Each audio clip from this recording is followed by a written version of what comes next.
নমস্কার বন্ধুরা। তো আজকের রেসিপি গুড়ের পাটিসাপটা। তো চলো কিভাবে আমি করেছি তোমাদের সাথে শেয়ার করি। ফার্স্টে দেখো এখানে কড়াই বসিয়ে দিয়েছি, কড়াইটা একটু হালকা গরম হয়েছে, তারপরে কিন্তু আমি নারকেল কোড়াটাকে দিয়ে দিয়েছি। আর গ্যাসের ফ্লেম কিন্তু একদম লোতে রেখেছি, নালে কিন্তু নারকেলটা পুড়ে যাবে। তাই দিয়ে দিলাম পরিমাণ মতন কিন্তু খেজুরের গুড়। যেহেতু এটা পাটালি গুড়, একটু গলতে টাইম লেগেছিল, তারপরে কিন্তু পুরোটাই গলে গেছে। তো দেখতেই পাচ্ছ, এবার আমি কিন্তু নারকেলের পুরটা তৈরি করে নিচ্ছি। আর তার মধ্যে আমি কিন্তু দিয়ে দিচ্ছি 2 চামচ হচ্ছে মিল্ক পাউডার। তোমরা এটা দিতেও পারো, নাও দিতে পারো, কিন্তু এই মিল্ক পাউডারটা দিলে কিন্তু খেতে কিন্তু খুব সুন্দর টেস্ট হয়। তো দেখো মিল্ক পাউডারটা দিয়ে আবারও কিন্তু নারকেলের পুরটার সাথে খুব ভালো করে মিশিয়ে নিচ্ছি। আর বন্ধুরা, যেরকম নারকেলের নাড়ু হয় সেরকম কিন্তু অত পাক দিলে চলবে না, একটু অল্প পাক, জাস্ট একটু চিটচিটে হলে পরেই কিন্তু নামিয়ে ফেলতে হবে। তো দেখো আমার নারকেলের পুরটা রেডি হয়ে গেছে। এবার আমি কিন্তু কড়াই থেকে নামিয়ে নিচ্ছি। আর দেখতেই পাচ্ছ কত সুন্দর হয়েছে, একটু ঝরঝরে থাকবে, পুরোটা কিন্তু এখানে চিটচিট করা যাবে না। তো তারপরে আমি একটা বোল নিয়ে নিয়েছি। এবার কিন্তু এই মেজারমেন্টটাই কিন্তু হচ্ছে মেন। তো দেখো এখানে আমি দিয়ে দিচ্ছি কিন্তু 2 বাটি পরিমাণে চালের গুঁড়ি। এখানে সিদ্ধ চালের গুঁড়ি আমি কিন্তু ইউজ করেছি, যেটা দোকানে প্যাকেটে পাওয়া যায় সেই চালের গুঁড়িটাই কিন্তু এখানে ব্যবহার করেছি। তো দেখো 2 বাটি আমি এখানে চালের গুঁড়ি দিয়ে দিলাম। আর দিয়ে দিচ্ছি 1 বাটি ময়দা। তো দেখতেই পাচ্ছ বাটি কিন্তু খুব একটা বড় না, ছোট সাইজেরই বাটি নিয়েছি। তো 1 বাটি কিন্তু ময়দা দিয়ে দিলাম। এবার তার মধ্যে দিয়ে দিচ্ছি একদম 1 চিমটি মতন নুন।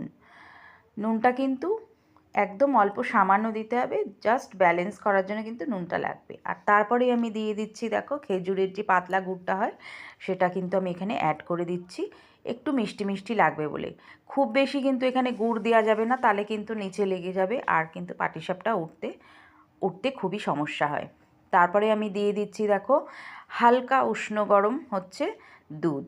তা পরিমাণ মতন অল্প অল্প দুধ দেবো, যতটা লাগবে। তারপরে কিন্তু একটা ব্যাটারের সাহায্যে কিন্তু আমি মিক্সচারের সাহায্যে কিন্তু ব্যাটারটাকে মিশিয়ে নেব। আর অল্প অল্প করে পরপর কিন্তু আমি দুধটা দিতেই থাকবো, পুরোটাই দুধ লেগে যাবে।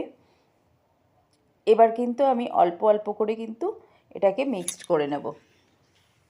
খুব শক্ত কিন্তু করা যাবে না, একটু পাতলা করতে হবে। আর পাটিসাপটার এই ব্যাটারটা কিন্তু খুবই পাতলা করলে কিন্তু খুব ভালো এটা পাটিসাপটাটা হয়।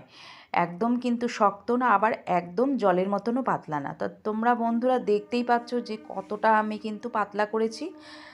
আমার কিন্তু ওই হ্যান্ড মিক্সারটার সাহায্যে কিন্তু হচ্ছিল না, তারপরে আমাকে হাত লাগাতেই হয়েছে। তারপরে দেখো একটা আমি হাতার সাহায্যে কিন্তু তোমাদেরকে দেখিয়ে দিচ্ছি এর ঘনত্বটা কতটা রয়েছে। তো দেখো খুব বেশি মোটাও করছি না, আবার একদম ট্যাটলে পাতলাও কিন্তু করিনি। তারপরে দেখো এখানে আমি একটা ননস্টিকের তাওয়া বসিয়ে দিয়েছি।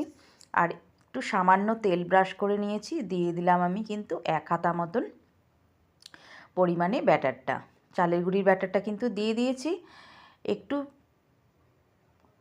একটু শেপ করে নিয়েছি। আর এই রুটিটা কিন্তু ওপর থেকে যতক্ষণ না শুকনো হবে ততক্ষণ কিন্তু, দেখতেই পাচ্ছ যতক্ষণ না শুকনো হচ্ছে ততক্ষণ কিন্তু নারকেলের পুরটা দেওয়া যাবে না। ওপরটা যেই টেনে গেছে তারপরেই কিন্তু আমি নারকেলের পুরটা দিয়েছি, এটা কিন্তু তোমাদের খেয়াল রাখতে হবে। আর তারপরেই দেখো কত ইজিলি আমার কিন্তু পাটিসাপটাগুলো উঠে যাবে। দেখতেই পাচ্ছ কত অল্প সময়ের মধ্যে কিন্তু টপ করে উঠে গেল। আর প্রতিবারই যখনই পাটিসাপটা করবে তার আগে কিন্তু হালকা তেল ব্রাশ করে, তো আমি কিন্তু একদম বেশি তেল দিইনি, ওই বেগুনের ওপরের মাথাটা দিয়ে কিন্তু আমি তেল ব্রাশ করেছি। দেখো পাটিসাপটাটা কত সুন্দরভাবে কিন্তু ইজিলি উঠে গেল। তো এইভাবেই আমি কিন্তু সমস্ত পাটিসাপটাগুলো এক এক করে নেব। তো দেখতেই পাচ্ছ কত সুন্দর কিন্তু হয়েছে পাটিসাপটাটা,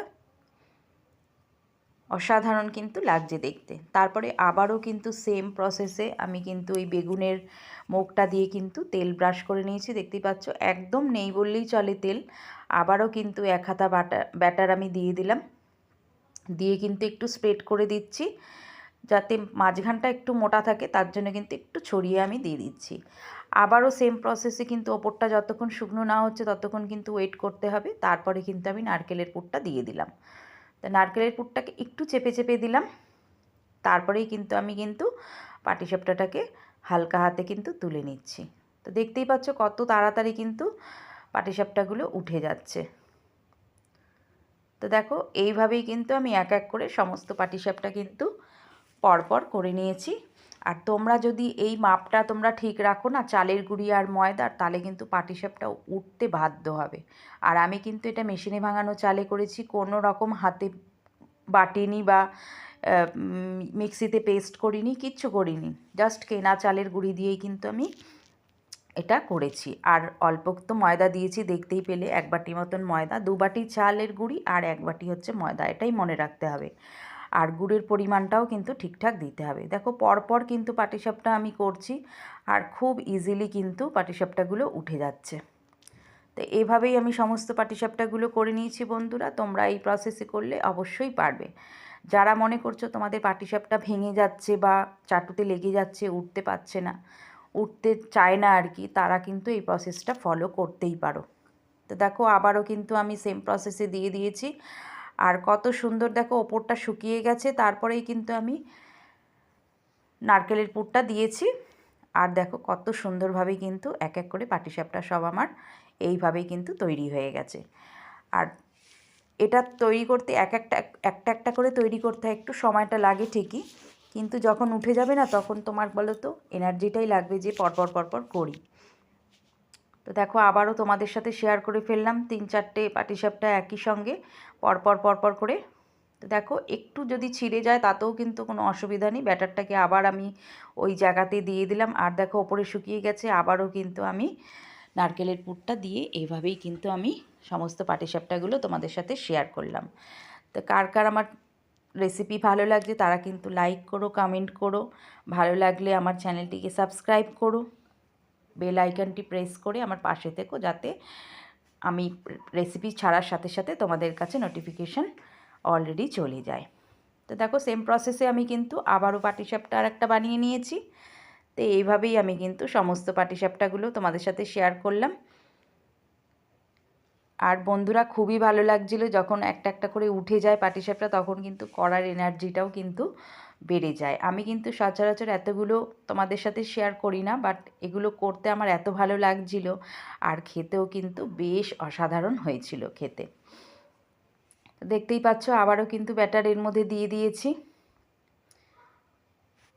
তো তোমরা অনেকেই আমাকে কমেন্ট করেছো এর আগের রেসিপিতে যে দিদি ভাই তোমার রেসিপিগুলো এত সিম্পল কিন্তু দেখতেও বেশি ভালো লাগে, আর কিন্তু খেতেও বেশ অল্প মশলা দিয়ে তোমরা কিন্তু যেগুলো তরকারি করি সেগুলো। তো হ্যাঁ বন্ধুরা, আমি যতটা পারি অল্প মশলা দিয়ে কিন্তু করার চেষ্টা করি। আর খেতেও কিন্তু বেশি মশলা দিলেই যে জিনিস ভালো হবে তা না, অল্প মশলা দিয়েও তোমরা করে দেখতে পারো, যে জিনিসটা কিন্তু খেতে অসাধারণ হয় আর শরীরের পক্ষেও কিন্তু ওটা খুবই ভালো। তো দেখো দেখতে দেখতে আবারও সেম প্রসেসে পাটিসাপটাটা আমার উঠে গেল। আর দেখতেই যা পাচ্ছ পাশ থেকে কিন্তু পাটিসাপটার রুটিটা কতটা ছেড়ে গেছে, একদমই কিন্তু চাটুতে আমার একটুও লাগেনি। আর এভাবেই কিন্তু আমি সমস্ত পাটিসাপটা করে নিয়েছি। আশা করি তোমাদেরও ভালো লাগবে। টাটা।